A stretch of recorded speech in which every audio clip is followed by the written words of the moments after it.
in love and honor to all the family that is here today. This is the Secret Energy Worldwide Meditation. It's day 22. This is for sure the time where the habits begin to set in, that the habits are formed.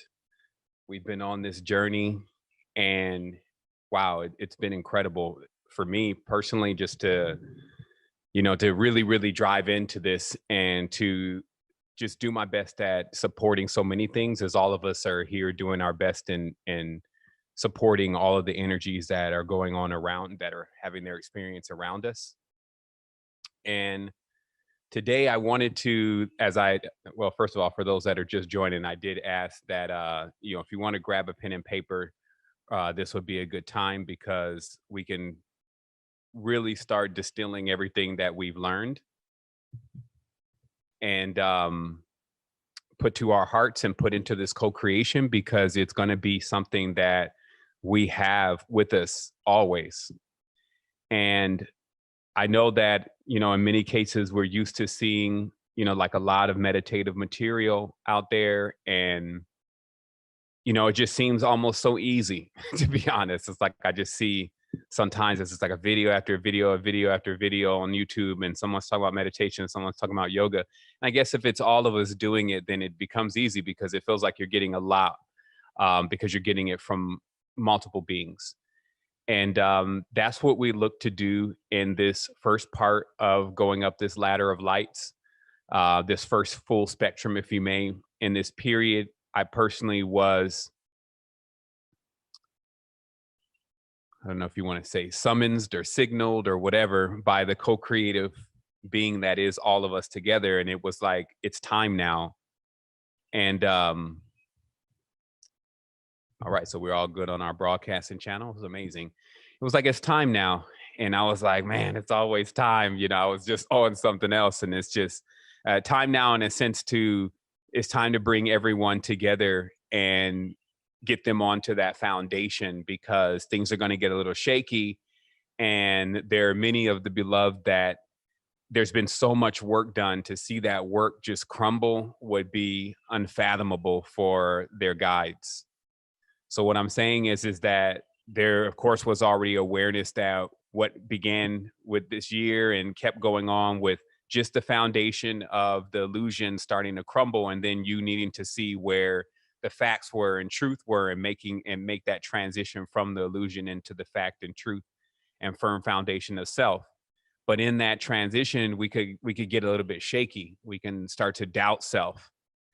And if you ever witness a person that they can't go back to where they came from and they don't know where to go, it's pretty unstable for them.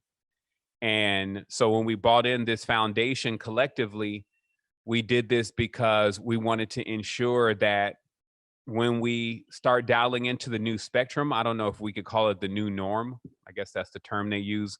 When we dial into the new spectrum, we feel fully empowered inside of the spectrum. We don't feel like that we've lost it all and it's all over. And we don't feel like that all of our work was in vain, because we work in the invisible. And it's interesting because even as a teacher, there is a message that is virtually external, and it just talks about what's going on in the external reality, how you need to get yourself together. But there's also obviously the internal message about that we exist beyond this, and the decisions that you're making now and what you're choosing to do with how you're building your soul and your consciousness is going to pay off for you or become a debt in your next level of your experience. So it's either going to pay off for you. You're going to have so many riches that you've built up. That's why they talk about riches being stored up in the temple, right? And this symbolism is about these jewels or these gems that are inside of you and actually understanding their value. So today, I'm just going to give you some power words. You can create from it as you wish. It's yours. It also gives you the formula and the sequence. So when you speak these words in order, then what they do is, and their cognates, what they do is they give you a some level of synchronicity with the energy and with the power as it's always moving through, because it's always present. It'll also, as you see, as we conclude these definitions, it'll give you the ability to not, as I said, know the order, but also how to make your head meet your tail, make your A meet your Z, if you may, to be able to allow what comes from the top to be in alignment with what's going on at the bottom so that you can connect. This is not a very long-winded presentation today. I think we've got plenty of those in. I always say that early. I haven't stopped yet, right?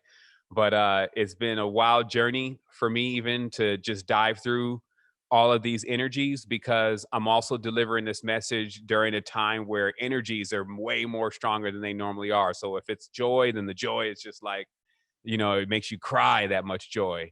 And then obviously the pain and the separation and all of that is coming in those uh, equal intensities.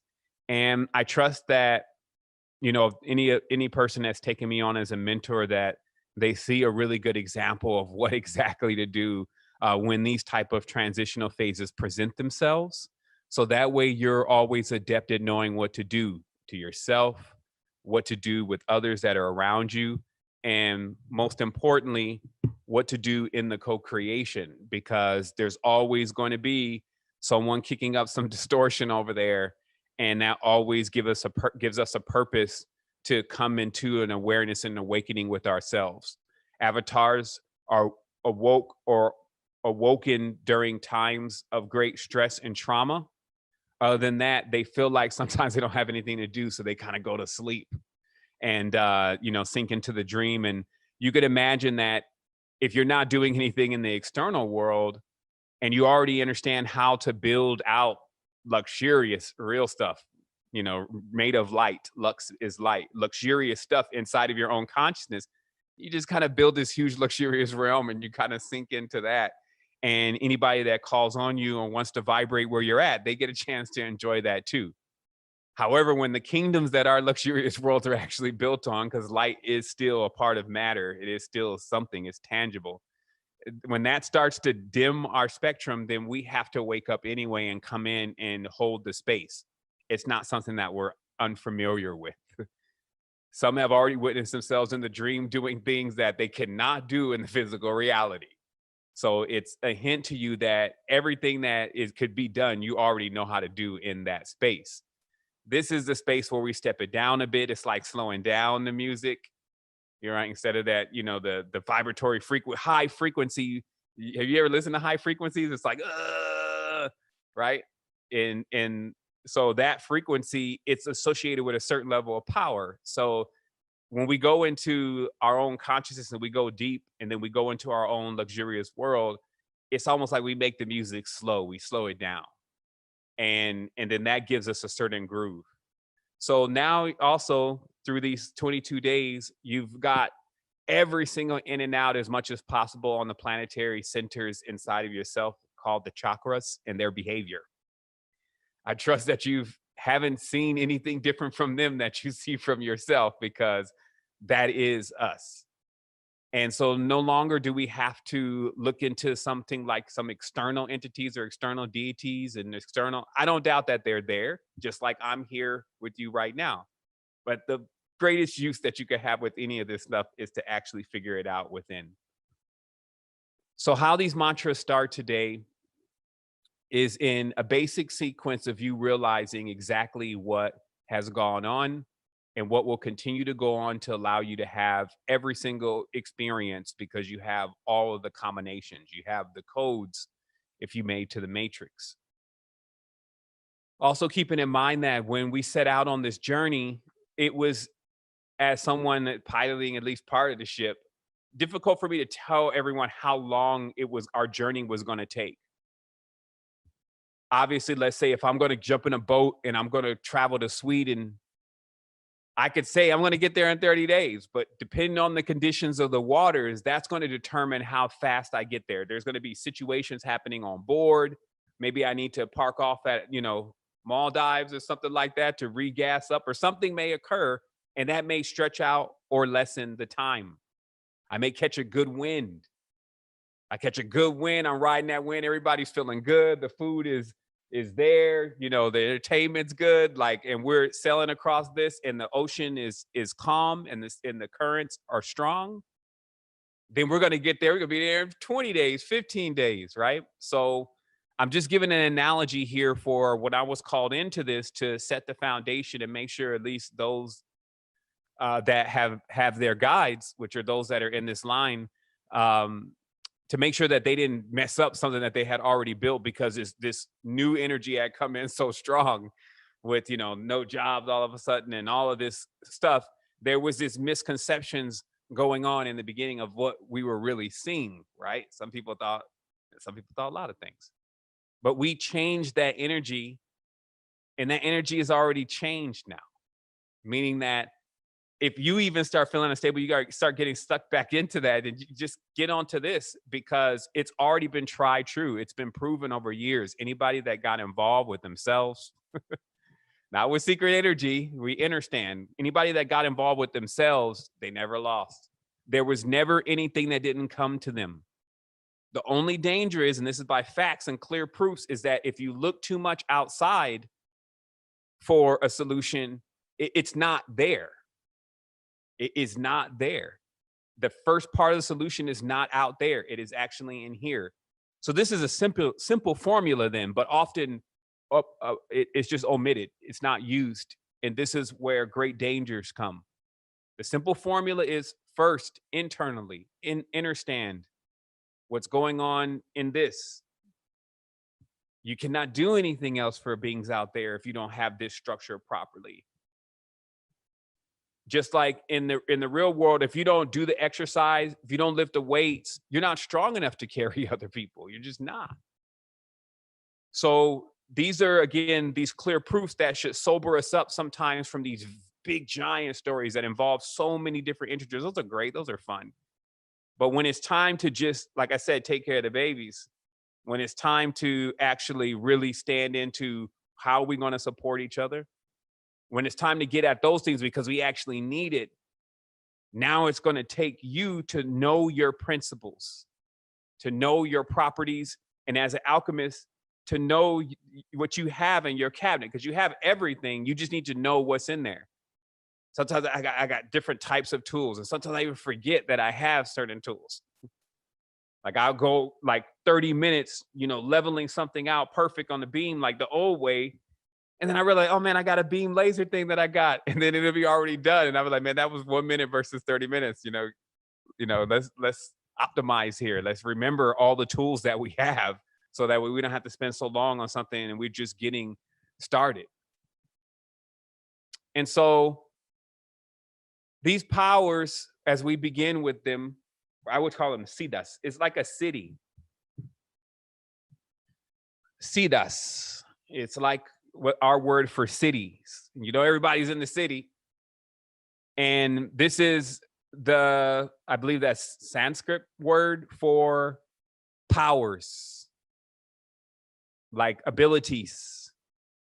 And instead of like reading just the ones, make yourself infinitely small, do this and do that and do that. Those are there, but that's another stage. We need the ones that are right on this spectrum right now. What gems or what jewels did we inherit in order to be able to use these tools to be able to build our temples and to assist even others in doing the same thing, setting their foundations, etc. As we said, first we were given this sun, ruling from the egg. The mantra is strength and greatness. So you're just going to write down 1, strength and greatness.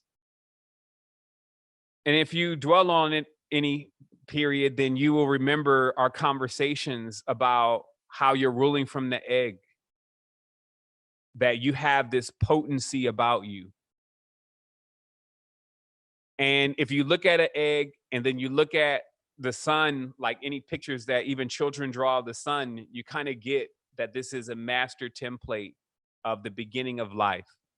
So that's why we say strength and greatness, because it's in the youth. Like everything is right there. Like even in that seed, everything is right there. But it's also small enough to get into somewhere. You want to put a red oak tree somewhere, you can forget it. Once it starts growing, you can't move it. So seeds are perfectly designed to get where they need to go, to fit into the nook and crannies and crevices of the realms so that they can start growing there. That is our ancestors' ability to make sure that we stay alive. Like everything else has that same innate ability to make sure that it thrives and stays alive. So our ancestors have put seeds in dark places. They've put every part of existence in as many places of themselves, as many places as they can. As an explorer, every time you find a new place, plant a seed there. But you need to know the seeds in your pack, because if the seed is weak and you put it in a dangerous place, then it'll get choked out. Think about it again. You have different kind of seeds. You have seeds that you throw them on the concrete, they start growing just with water. They don't even need soil. And then you have seeds that actually they need a specific type of environment. That's the spectrum. We have a seeds that we throw in that they'll bud anywhere. No matter what you put me through, what I got to go through, I'm going to make something of that. But what I make is for another seed that is gentler, but also has something amazing and great going on to grow in the ground that I've settled. If I've cracked even open the cement, I've grinded up and churned up some of this talc and turned it into potassium. The seed that comes behind me will have a soft ground and we'll have some potassium and some nitrates to get ready to start their process of doing the same thing. That's why I feel like that on the top of that tower, when we saw that one tree growing out, that's just like showing that that's the extension, that's the connection. All of the beings that are in the lower realm are holding it up and putting their hands through the being that's on the top to reach the highest. Like as an awareness for all of us that still like, we had to build all of this. We had to bring in all of these components just to sustain life and existence. And yes, we do look like a huge, thick stacked cake or even a house of cards at times with how dangerous and how tottery things could be. And that's why we count on these foundational principles. So you have one, the strength and the greatness. We're going to just call this also the ninefold spirit. Like it's the ninefold spirit mantra, right? You know, they love to have names on it, right? So what do we call it? The ninefold spirit mantra. So you have that strength and you have that greatness. That's your one. Now you move into two because you have in two love and nourishment. Okay, put that down there. Two, love and nourishment. This is the moon. This is the sojourn. This is dealing with your funk. This is when the mother has to change your dirty diapers. Everything is a vibration and everything is a frequency. That's why I was realizing that, you know, I got on this thing. They talk about how the serpent can be unclean, right? Like the dragon can be unclean. They call it unclean. I was like, what does this mean? You know, and I started thinking of snakes when they move through and they got this skin, and the skin looks like pretty much it could be cleaned off really easy.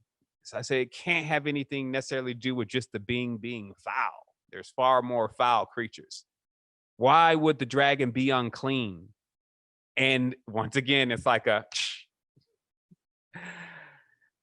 silly look right there. It's the intestines. If the intestines are unclean, the dragon's unclean. You get it? We didn't mean for everybody to take it so far, you know, and, you know, now the whole thing gets all messed up. But just think about that if your intestines are not clean, then it is the unclean dragon, right? So in all of that uncleanliness, because old worm, you know, worm is actually the original cognate of what a dragon is. It's like a metamorphosis process, just like you see a pupa and then a butterfly. That the worm is very similar to like even the child. Like when you see the child first come out, it's just like there and it's just worming around. It's just the first stage. So in this, again, who's going to love and nourish that first stage though?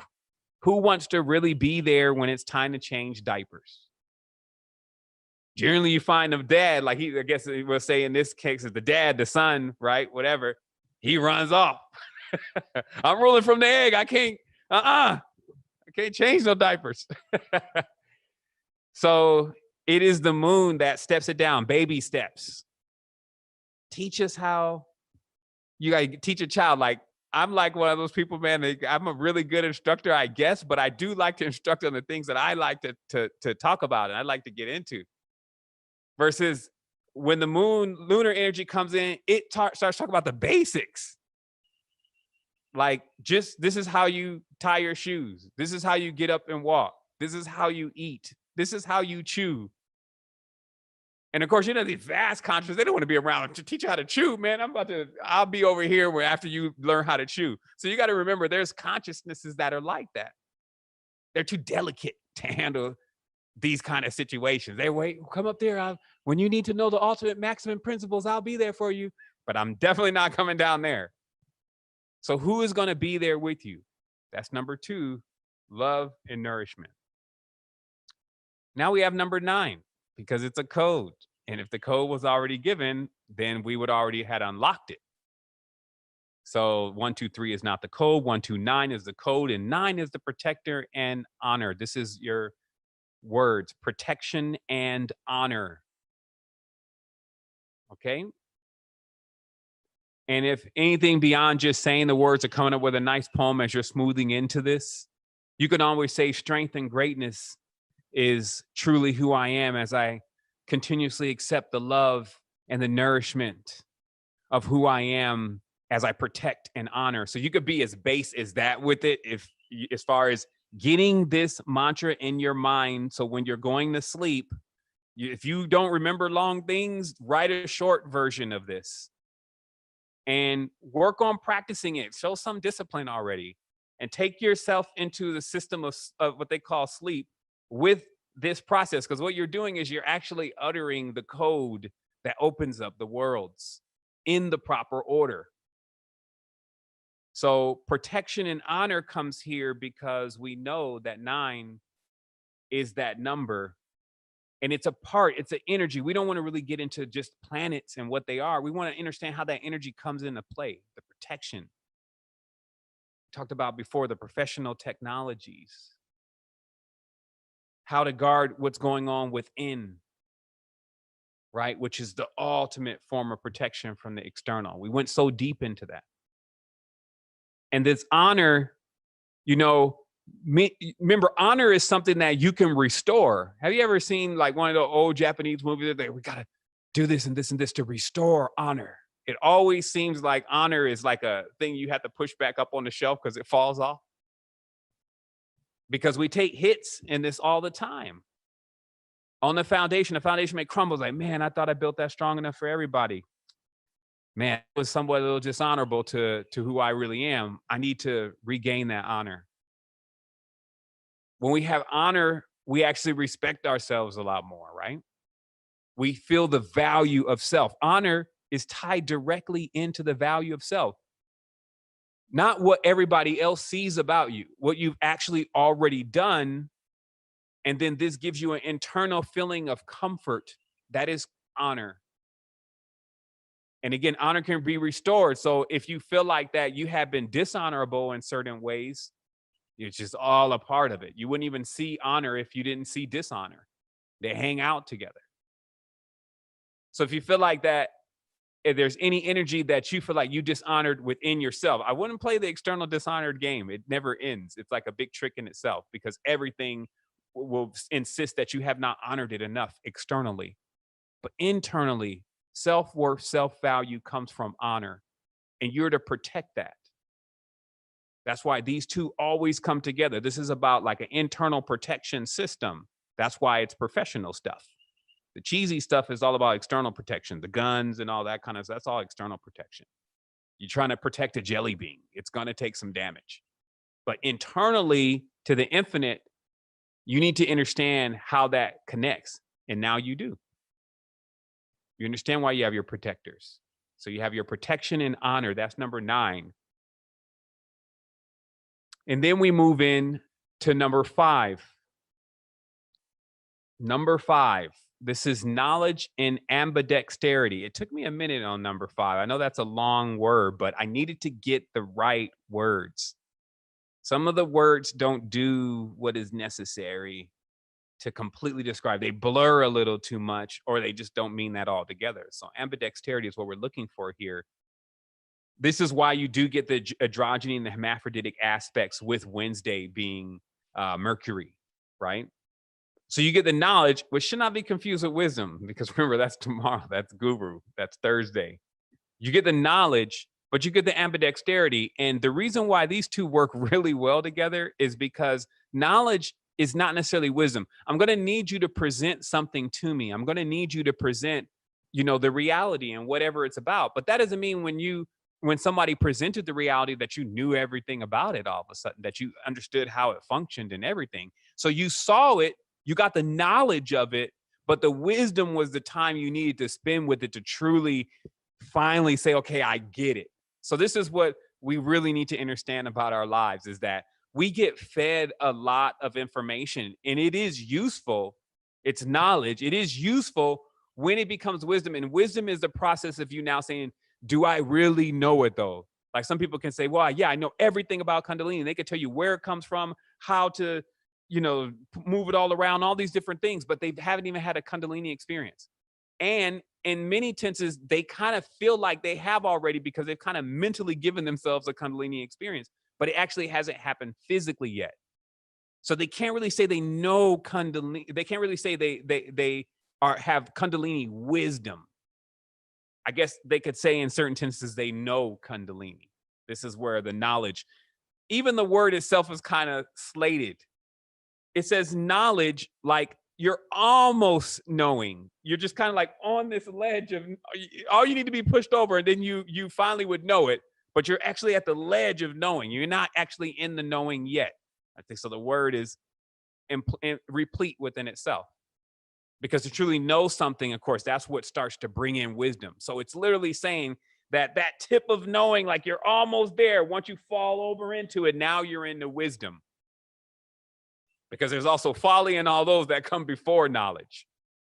So seeing also this ambidexterity, what is that really about? I like to see that as the shifter.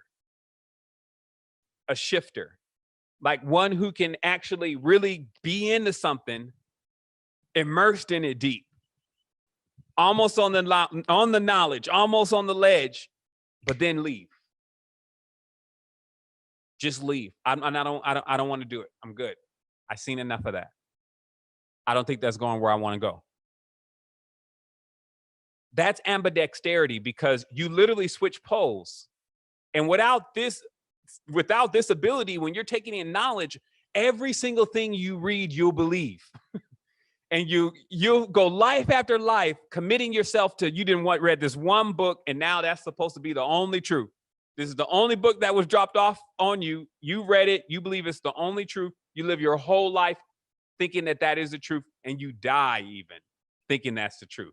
And if that didn't contain any keys for after death, then you loop it. Why not? We come back again and we try it again. So if you think about this, then when you're in the fields of this knowledge, thoughts, all this kind of stuff, you need to be quick. That's why Mercury, it's a big key here. Because if you don't know how to get unstuck, the longer that you're actually into something, you start sinking into it, you start believing it starts acting on you, it starts molding you. Get wisdom before you start doing all of that. Until then, stay on the move and keep that balance with both of your poles, so that way you don't sink into something, right? So that's 5. Now we have 3, which is the wisdom and the guidance.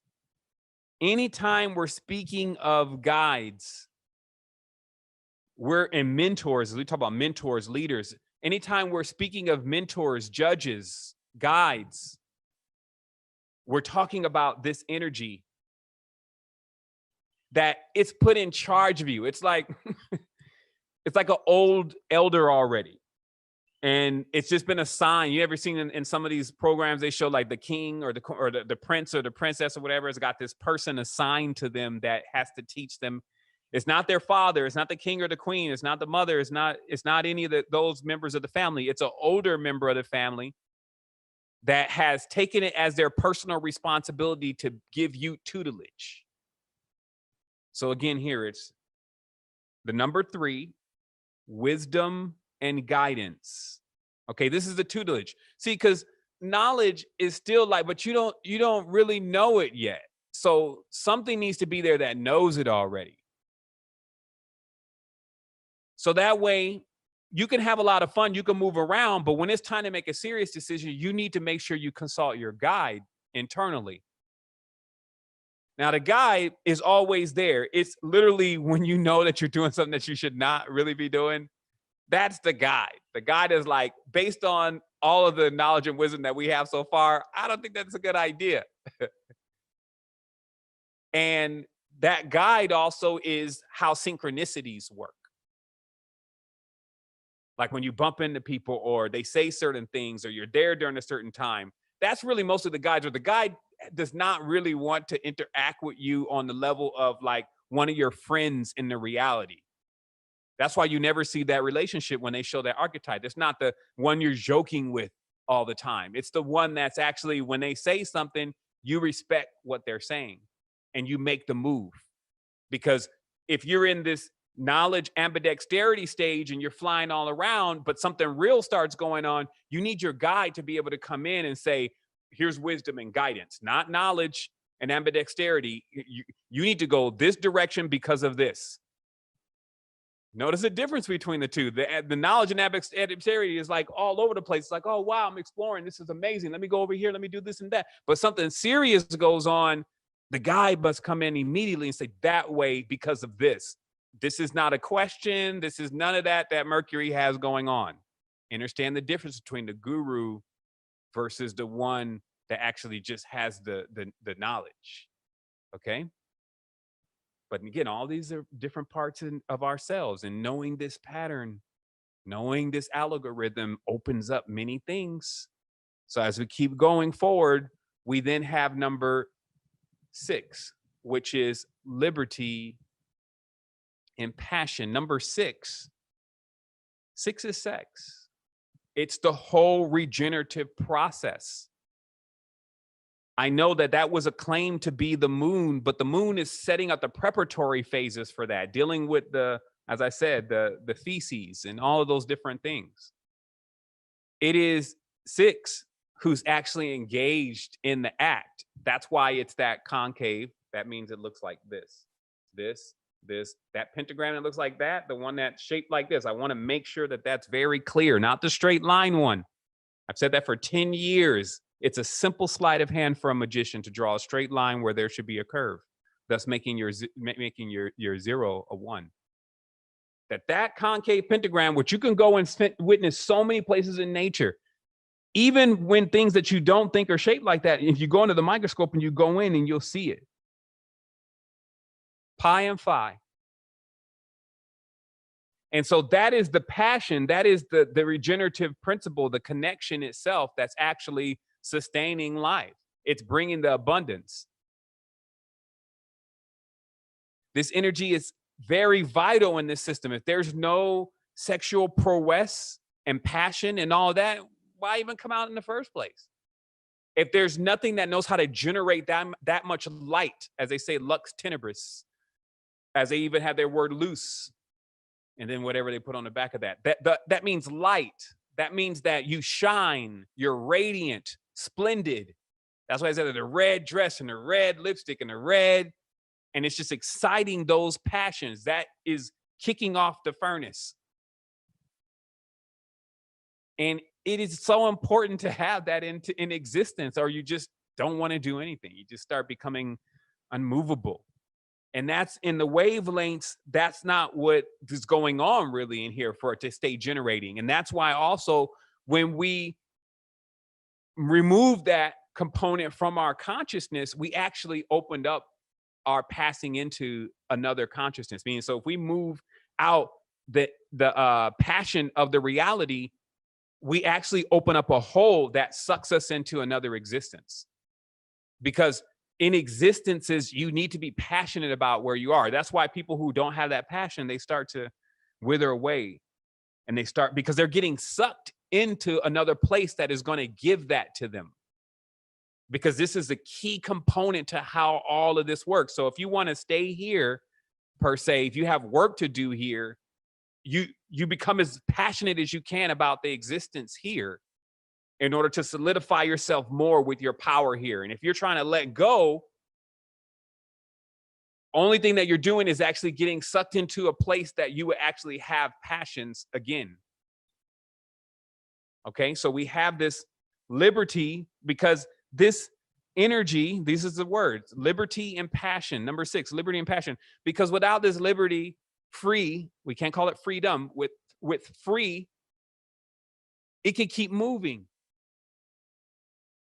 Passion wants to keep moving. Do you get where I'm coming from with all of this? If you don't have any passion anymore about whatever it is going on, you're still going to move. These are forces that they're not going to be detached from each other. They have a harmony. How that actually comes out in occultism, the forces here bound all of themselves together like a fasci. All the trees, or all the trunks of these trees, bundled together to be stronger than all of the other beings. And they planted themselves. This is the occult lure that is around what we're actually talking about with this power. So this liberty and passion, it needs to keep rolling through. That's what I was saying. It's like the serpent twining the tree. That is the world serpent of the Kundalini. It still keeps moving, and other things move through it. And that's actually what keeps this regeneration happening. And then when you don't feel like you want to keep moving through it, you get transferred to a place that you feel like you want to keep moving. So that's why these kind of elements and knowing what they do alchemically is also the keys of turning on, turning off, moving up, moving down, all of those different things to guide your celestial being. But again, crawling before walking. The algorithm will reveal so many things to you, and it's like a meditation in itself, because then other things start unlocking, even beyond us explaining this in English. It is a sequence that unlocks something else that I can't actually explain to you. I know why it unlocks it, because the order is very important. The order is, if you put something before another thing, that other thing never becomes. It aborts. So knowing this power is how to generate anything and create anything. So as we keep going, so we see again, the liberty, it must be free. This is tough.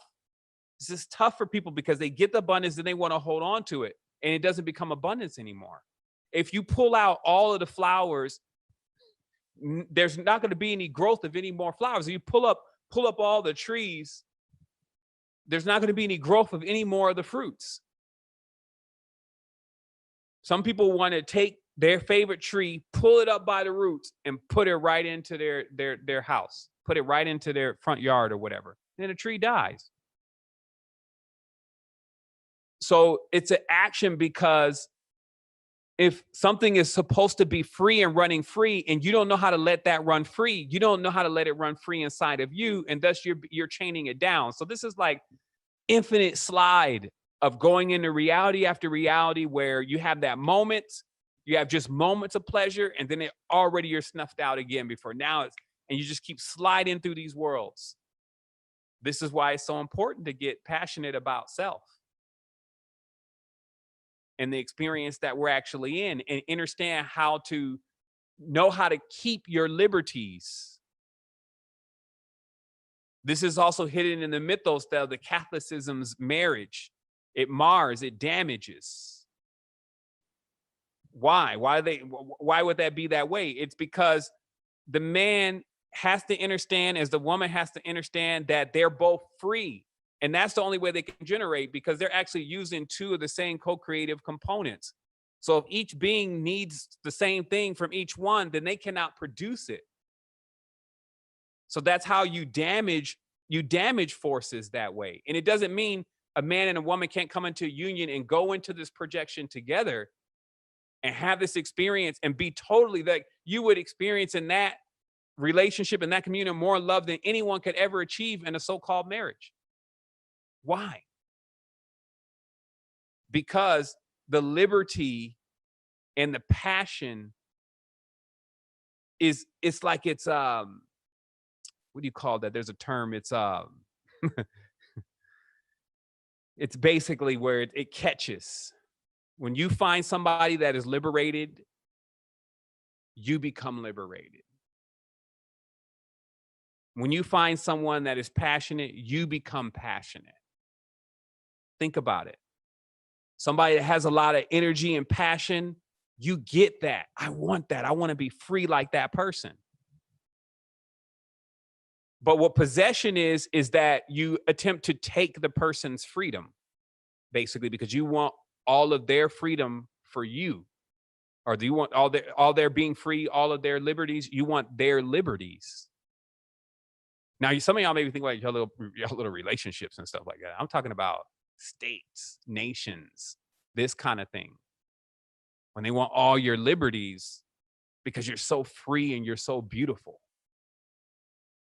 And then if you don't know how to use your power, because remember, also Venus is not the dame in the woods. Don't let her put the dame in the woods routine on you. Venus is like an Amazon. She has power. And she has the pentagram, like that's called a hammer in the astral plane. A pentagram is called the hammer. It can forge through light. So this is deep stuff. This is not a vulnerable being. But again, if you read the subset of the liberty and passion, and I'm just spending a little time on this because we're on Friday. I guess she wanted to, I don't know. I was like, why am I still on Friday? Yo, move on. Move on. What's going on? It's like Friday's like, it's me. Talk about me more. You know what I mean? But there it is. It's the liberty and the passion of being free. And that keeps everything moving. So now we cross over into that final point, 8. The thing that keeps it still all infinite. We want to make sure when we come back, there's something. Can't let y'all mess it all up. The order and the power. That is our mantra. Number 8, order and power. Because there's a certain responsibility that comes with all of this. Remember, you got jewels. Shoot, some folks would like to rob you if you didn't know how to call on your protector and have honor. Some folks try to dole out your light if you don't have a resplendent sun of greatness. Someone will bore you to death with their knowledge and all of the stuff they're talking about if you didn't have so much liberty and passion to break free. So in all of this, there's the order and the power, and there's the ability to enforce that power. Remember, the whole thing with 8 or set is that it's the only god or archetype that can actually inflict damage.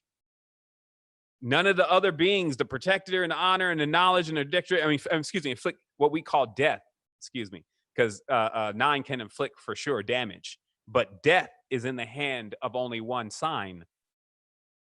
And this is what keeps all the other signs in check. Now, remember, death in this case means if you lose all your passion and your liberty, then that planet has died in you.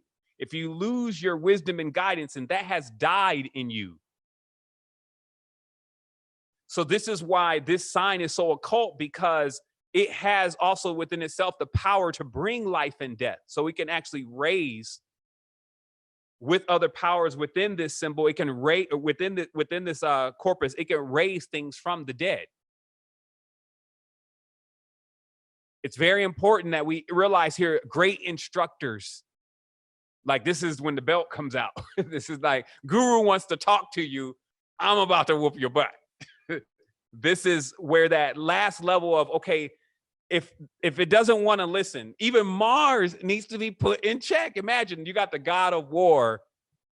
Who's going to step in? Because it's normally a protector. Mars is a protector, but when it gets off balance, it's a war god. It just goes to war with everything that's around it. So something still has to be coming in that's even more bossed up than that. Now, it's interesting, again, how the signs work, because it doesn't always mean that you fight and fire with fire. All of these, just like you saw the elements of the world, the wood, the water, and how each of them slide into each other. One is greater like wood, it's like, fires raging up, burn the wood, and water comes and dumps it out. They all have that same ability. So even the potentate, the order and the power coming in, the last sign, if you made 8, and the mother will come and love on all of that and just be like nothing, just be in there, mama, with the little scythe and everything, mama. So every single sign has its neutralizer. So this is why, like we talk about the angel or the demon, this is why knowing this power also gives you an extreme level of fluidity with yourself.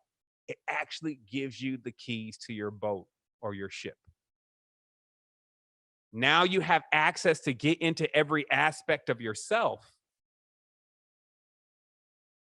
And then you're coming in there because you recognize what is happening. You're allowed in there. This is when somebody says, I'm going through this. And you say, I know exactly what you're going through because I've been through that before. Then it becomes a perfect key to getting into that, through that door and into that situation. So these are the keys. We're now on the 22nd. Now, in the projection, because I've been looking at it, I've been seeing what's happening. For me, on Sunday, this is a great time for us to close the space of this first level of meditation. Now, we don't close anything like it's going to be over. It's just we entered into a co-creation. We're building something. It's actually complete now. It's already good. It's always good to say, oh, it's going to take 60 days.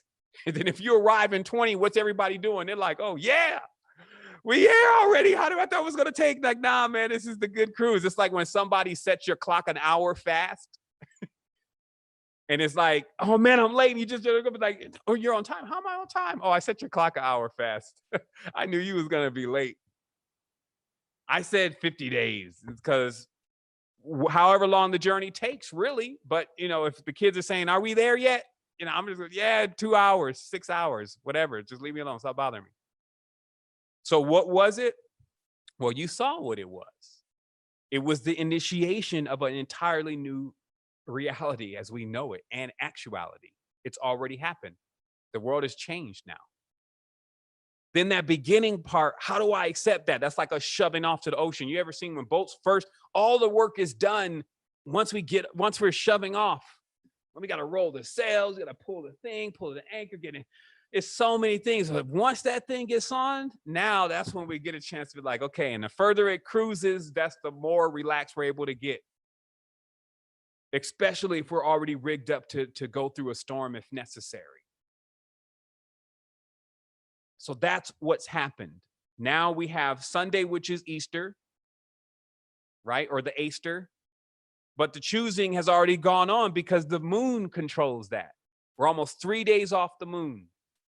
So we have tomorrow, which is Saturday. Then we have Sunday, but you already have everything that you need. If you just are coming in, this is your first day, it was amazing for you, or maybe it made no sense, depending on where you're at. You do have something to revisit that'll allow you to understand this story within yourself, even on a deeper level. I just kind of grazed over the powers today, and I also gave them good linguistic terms in English, so that everyone here can recite to themselves the ninefold spirit of power within themselves, preferably before bed. I said nothing negative here. I said nothing here. I named no names of any other entities or forces or anything. Nothing that you don't understand. Like, these words are very direct in what they mean. And then now what you're doing with these words is you're committing them to memory in their order. Like, that is what I'm giving you as knowledge and wisdom, because you do have to take some time to actually put something there.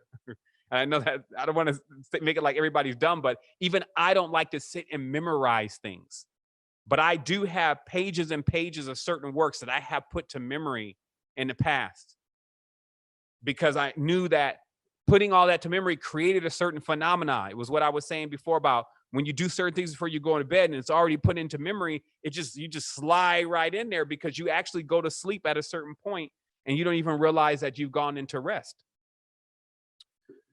And now you're already in there. This is the empowerment tool to make sure that you stay on course, because it's like an armada.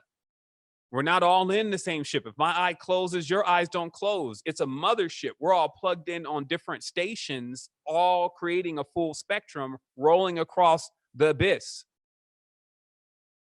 And we're linked into the organic web, which we're all creating with the energy that is coming off of us, which is a gold and then a silver line, as we've talked about. And then we're entwining with each other and we're vibrating, and this is causing ripples. And these ripples are the waveforms of existence. And our consciousness knows how to take those waveforms and use its feelers and reanimate that vibratory frequency to bring before us what it corresponds to. And it can be tuned up to be so accurate that it brings you a clear picture, not a distorted picture of what it exactly is. We've uncovered that when the lens is distorted, or if it's too deep, like something too deep in the water, you cannot see it.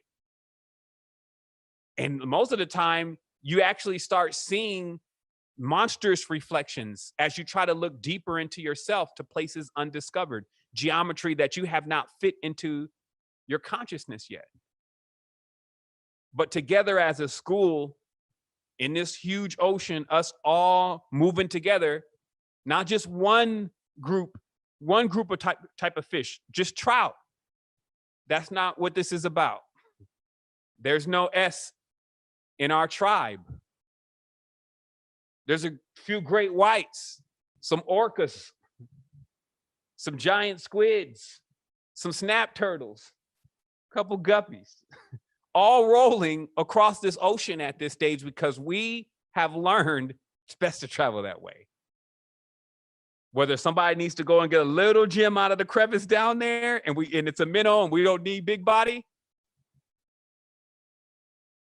or if we're greeting one of our mothers or our fathers and it's a little bit much to take exactly how much they've grown at this stage, and we're having a little confusion about who they are, that we're still standing with a force that is so powerful that it just grins because it recognizes its children. There's a baby of everything.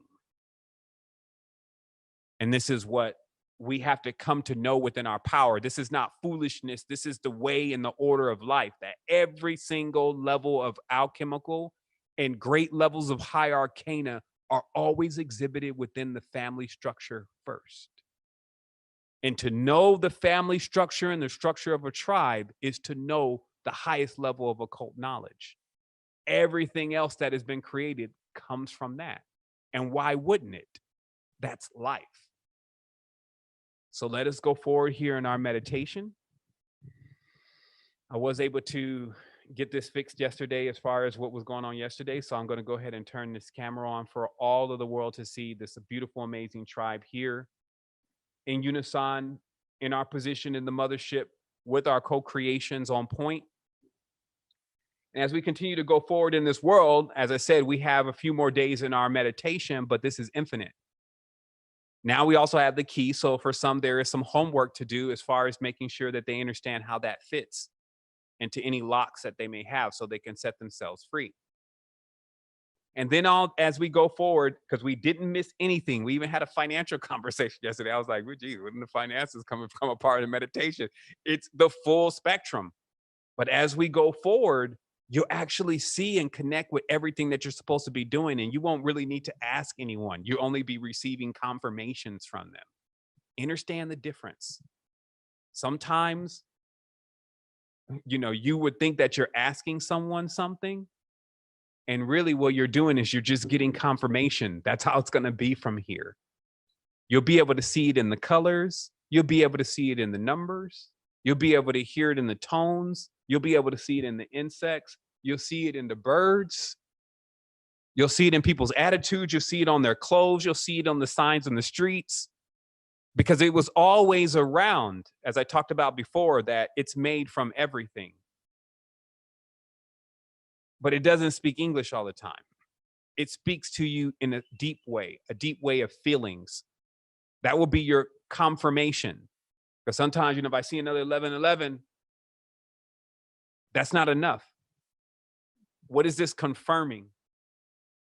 So you need to be on course, on your path, so you know what this stuff is actually confirming for you.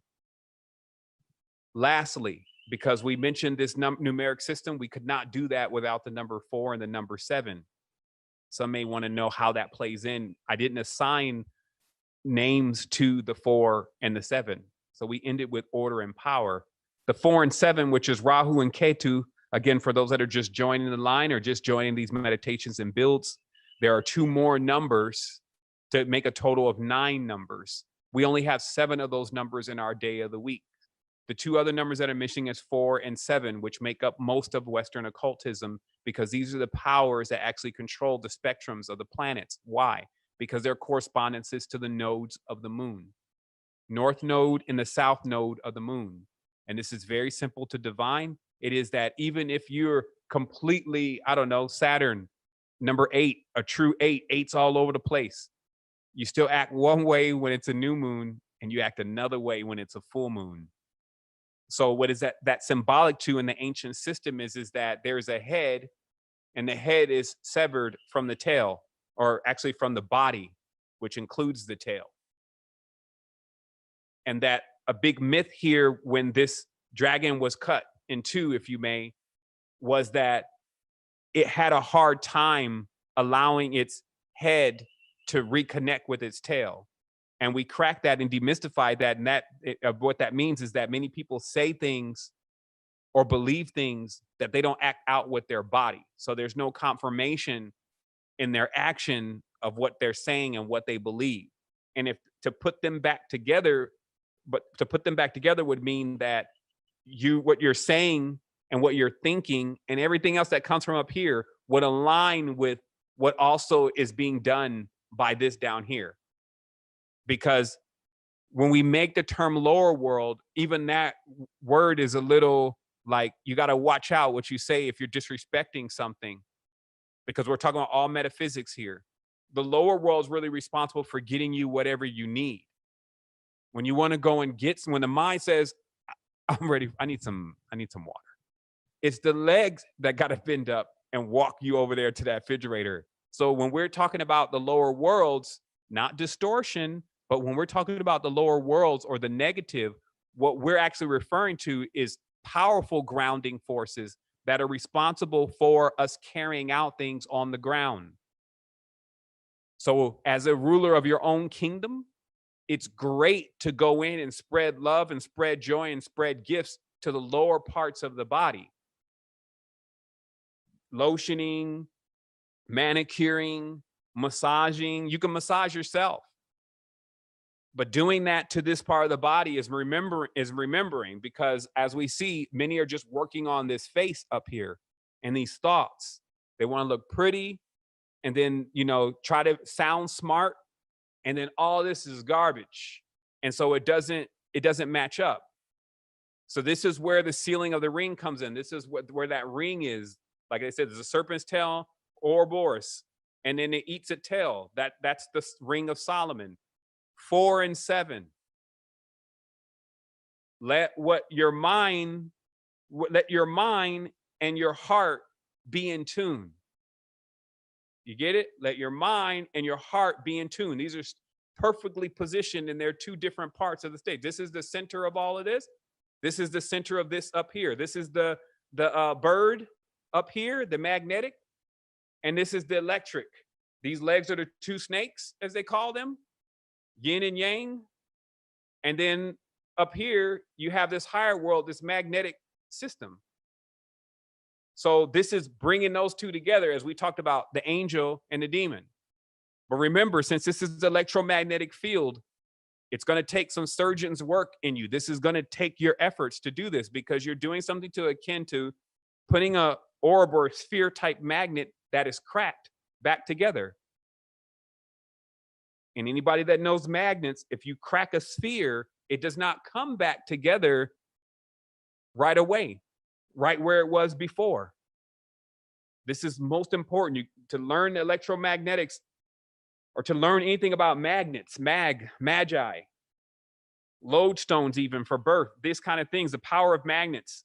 it also has powerful metaphors because a donut ring magnet pushes pushes the field of the torus. A donut ring magnet pushes the field of a torus. So, but still, just the simple principles, when you break a magnet and you try to put it back together, it doesn't snap back together where you broke it. It actually won't come back together. It starts to force itself apart because the poles get switched. So this means that if any chakras take damage, if any parts of us take damage, it takes special kind of healing to actually make that damage mend back together. Now we have it because when you cut yourself, it mends itself back together. That's a sign of a supreme being. So just remembering in your formula that if you're having a hard time, even like, oh, I don't want to do that, or I don't see how that's going to be possible and all that, just remember that's all magnetic work. That's always what the magnetics say in opposing poles to each other, that they're not going to come back together.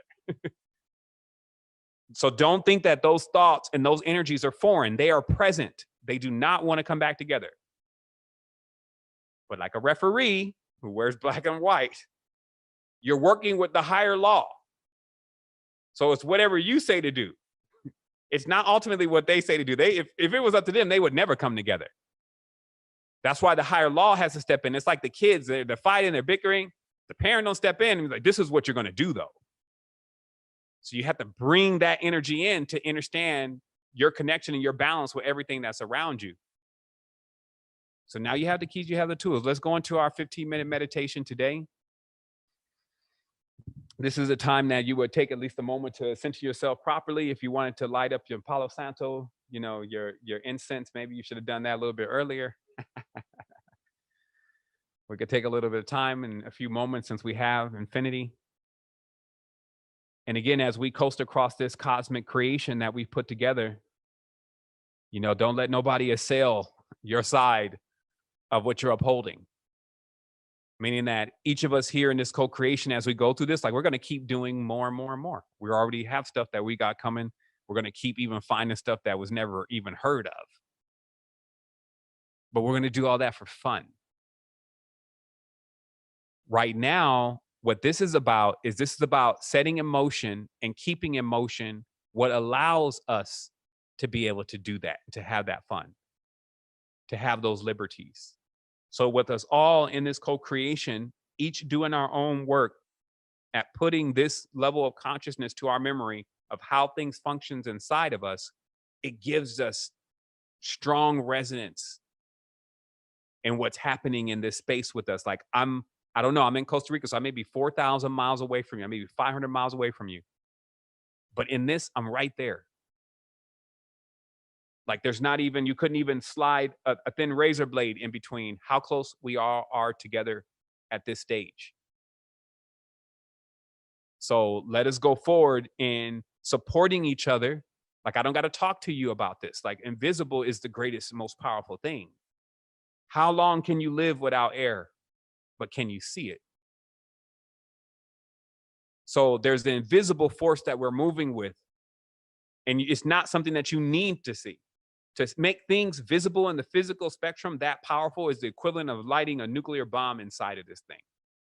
It exists in a space that can handle all that power. That's all of us. So we work from that space and we project into this one.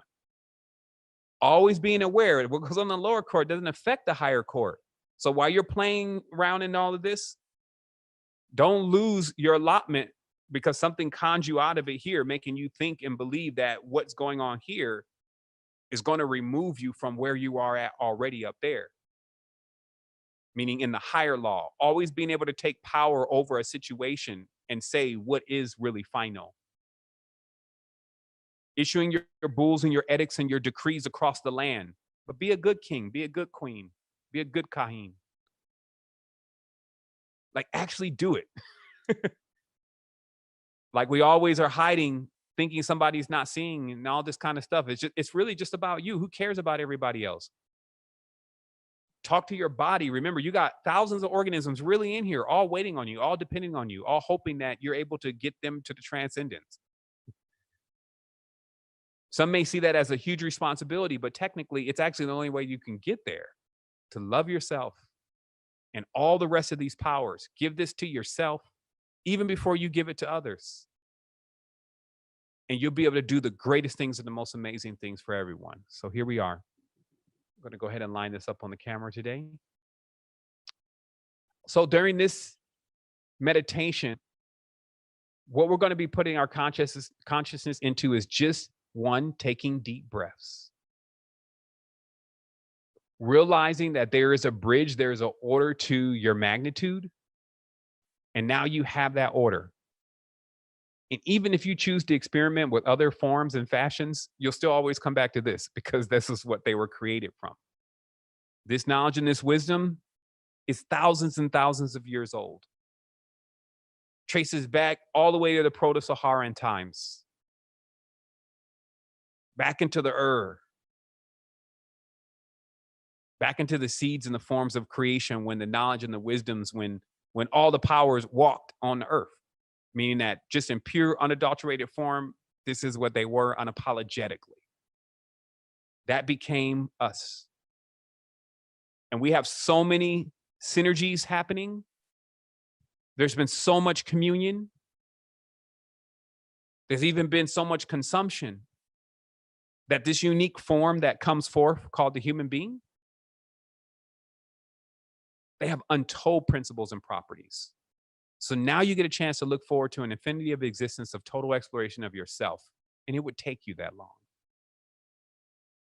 Because as you're having an experience, more are created.